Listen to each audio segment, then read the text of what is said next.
Revelation chapter 2. To the angel of the church in Ephesus, write. These words are from the one who holds the 7 stars in his right hand and walks among the 7 golden lampstands.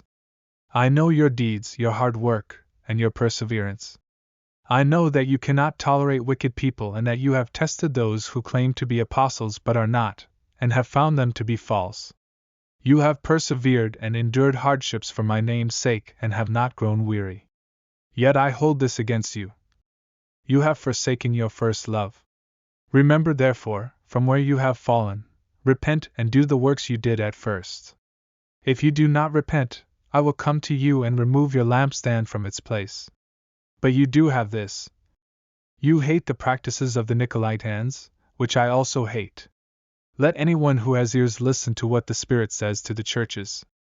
To the one who conquers, I will grant the right to eat from the tree of life that is in the paradise of God. To the angel of the church in Smyrna, write. These words are from the first and the last, who died and came to life again. I know your affliction and your poverty, though you are rich. I am aware of the slander of those who falsely claim to be Jews but are actually a synagogue of Satan. Do not be afraid of what you are about to suffer. Look, the devil is about to throw some of you into prison to test you, and you will experience suffering for 10 days. Be faithful, even to the point of death, and I will give you the crown of life. Let anyone who has ears listen to what the Spirit says to the churches. The one who conquers will never be harmed by the second death.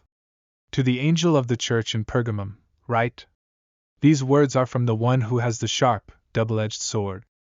I know where you live, where Satan's throne is. Yet you remain true to my name.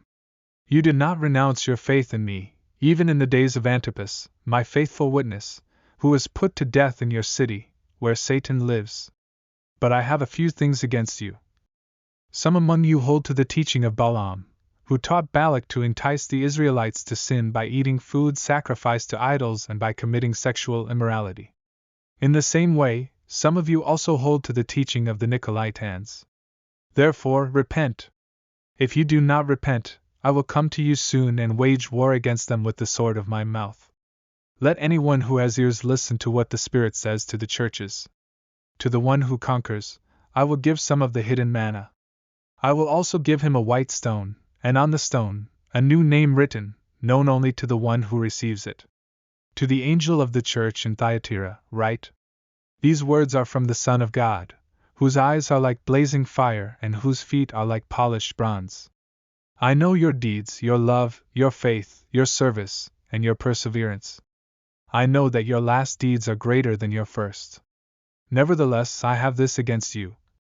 You tolerate that woman Jezebel, who calls herself a prophetess and leads my servants into sexual immorality, and the eating of food sacrificed to idols.